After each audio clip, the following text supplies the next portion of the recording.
बिहार विधानसभा चुनाव में चिराग पासवान की राजनीति एनडीए में किसी को समझ में नहीं आ रही है। बिहार में चिराग एनडीए में शामिल नहीं है, लेकिन दिल्ली में पासवान की पार्टी एलजेपी एनडीए का हिस्सा है। चिराग जेडीयू को हराने की बात करते हैं, लेकिन बीजेपी के साथ राज्य में सरकार बनाने की भी बात कह रहे हैं, जबकि बीजेपी चुनाव नीतीश के नेतृत्व में लड़ रही है। ऐसे में सवाल ये कि नीतीश के खिलाफ चिराग की रणनीति तैयार कौन कर रहा है? किसके इशारे पर चिराग ने बिहार में एनडीए से अलग होने का किया है फैसला?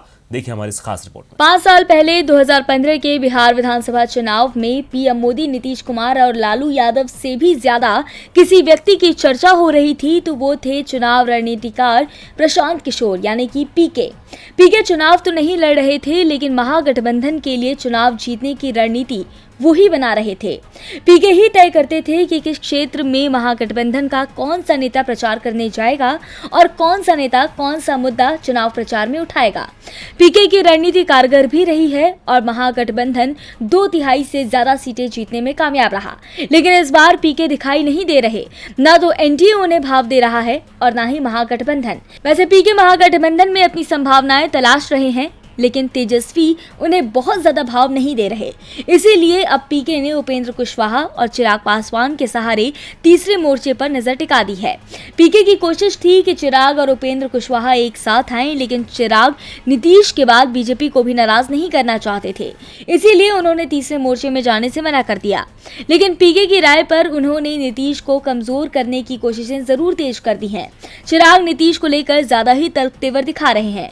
उन्होंने सीएम नीतीश को घेरते हुए कहा कि नीतीश सभी बातों को 15 साल का बताते हैं, जबकि हकीकत यह है कि पिछले 5 साल में उन्होंने कोई उपलब्धि हासिल नहीं की। उनके मंत्री और विधायक पिछले 5 साल का हिसाब दें।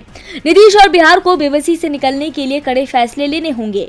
इसके साथ ही चिराग पासवान ने नए हैशटैग असंभव नीतीश की शुरुआत की है। इसका मतलब है इस बार सत्ता में आना नीतीश कुमार के लिए संभव नहीं है। चिराग भले ही ये दावा कर रहे हों कि उनके प्रचार अभियान में प्रशांत किशोर का कोई लेना देना नहीं है, पार्टी के प्रवक्ता अशरफ अंसारी ऐसे सवाल का जवाब देना भी जरूरी नहीं समझते। प्रशांत किशोर की ओर से दावा किया जा रहा है कि वो ममता बनर्जी के चुनाव मैनेजमेंट को देख रहे हैं, क्योंकि बंगाल में भी 6 महीने बाद चुनाव होने जा रहा है, इसीलिए वो अभी बिहार चुनाव से दूर रह रहे हैं। लेकिन पीके की सफाई ना तो बीजेपी मान रही है और ना ही जेडीयू तो ये मानकर चल रही है कि चिराग के एनडीए से अलग होने और नीतीश कुमार के खिलाफ लगातार बयान देने के पीछे पीके का ही हाथ है। डीबी लाइव की रिपोर्ट।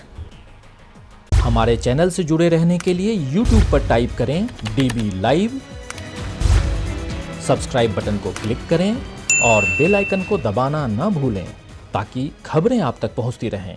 देखते रहिए डीबी लाइव, क्योंकि यहाँ हैं खबरें लगातार।